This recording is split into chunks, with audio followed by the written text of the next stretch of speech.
में आज वित्त मंत्री निर्मला सीतारमण ने बजट पेश किया और बजट में प्रदेश के कई बड़ी घोषणाएं हुई हैं। साथ ही सेंट्रल टैक्स में 10,000 करोड़ ज्यादा मिलेंगे। तो सीएम भजनलाल ने कहा, इस बजट से विकसित भारत के साथ विकसित राजस्थान का सपना पूरा होगा। तो वहीं पीसीसी चीफ डोटासरा ने इस बजट को प्रदेश के साथ भेदभाव बताया है।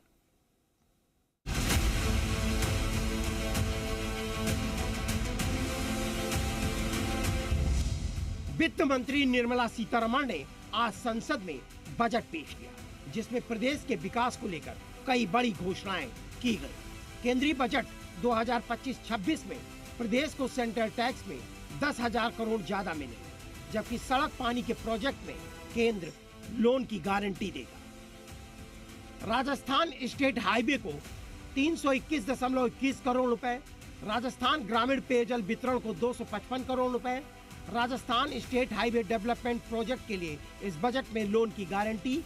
प्रदेश को केंद्रीय करों में से अपनी हिस्से की राशि के तौर पर पिछली बार से 10,000 करोड़ रुपए ज्यादा मिलेंगे। अगले वित्त वर्ष में केंद्र सरकार 14,22,000 करोड़ रुपए राज्यों को देगी। इसमें राजस्थान को 85,716 करोड़ रुपए मिलेंगे। अब आपको बताते हैं कि प्रदेश को किस सेंट्रल टैक्स में कितनी राशि मिलेगी।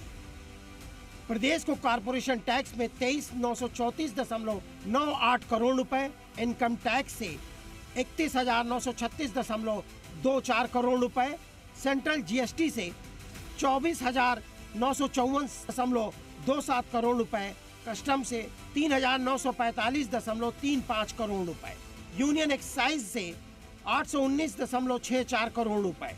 वहीं जब संसद में वित्त मंत्री निर्मला सीतारमण बजट पेश कर रही थी, तो उसी समय प्रदेश के मुखिया भजनलाल शर्मा सीएमआर में बजट भाषण सुन रहे।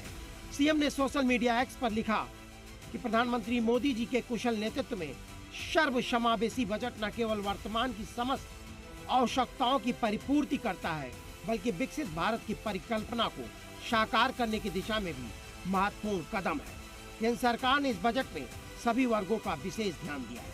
सीएम ने कहा कि इस बजट से विकसित भारत के साथ विकसित राजस्थान का सपना पूरा होगा। बजट देश के सभी वर्गों जैसे किसान भाइयों, मेहनतकश मजदूरों, महिला, युवा, कर्मचारी, एमएसएमई व मध्यम वर्ग की आशाओं पर पूर्णतः खरा उतरने वाला ये बजट है।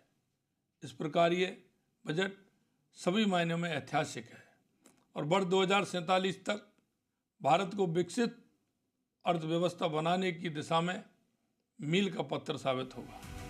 बीजेपी के प्रदेश अध्यक्ष मदन राठौर ने केंद्रीय बजट को ऐतिहासिक बताते हुए विपक्ष को आड़े हाथ लिया। यदि बजट उन्होंने ध्यान से सुना होता, बजट को समझा होता, बजट को पढ़ा होता तो सब समझ में आ गया होता। लेकिन उनको तो केवल उस समय दिमाग में यही घूम रहा था कि हम विरोध करने के लिए क्या क्या बोले, तो उसी में दिमाग उनका लगा रहा। जबकि इस बजट में युवा की चिंता की, गरीब की चिंता की, किसान की चिंता की, मजदूर की चिंता की, कर्मचारी की चिंता की और 12 लाख तक इनकम को टैक्स मुक्त कर दिया। ये कोई कम बात नहीं है। कभी विपक्ष ने भी नहीं सोचा था कि ऐसा संभव है।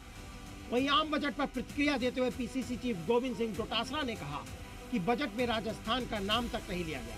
हर बार की तरह इस बार भी राजस्थान के साथ भेदभाव हुआ। डोटासरा ने एक्स पर लिखा, बजट में ईआरसीपी को राष्ट्रीय परियोजना बनाने की घोषणा नहीं की। यमुना जल समझौते को लेकर भी कोई घोषणा नहीं हुई। देश गरीबी, महंगाई और बेरोजगारी से बुरी तरह त्रस्त है। महंगाई और रोजगार की दिशा में कोई घोषणा नहीं हुई। मध्यम वर्ग से मोदी की लूट निरंतर जारी रहेगी। नौकरी के बिना युवा ओवर एज हो जाएंगे। किसानों को फिर ठगा गया। एमएसपी की घोषणा नहीं हुई। पुरानी पेंशन ओपीएस को लेकर निराशाजनक रवैया बरकरार है। बजट में सिर्फ बिहार जैसे चुनावी राज पर फोकस था। कांग्रेस भले ही केंद्रीय बजट का चीरहरण कर रही हो, लेकिन बीजेपी से प्रदेश के लिए बड़ा फायदा बता रही है। ब्यूरो रिपोर्ट, जी मीडिया।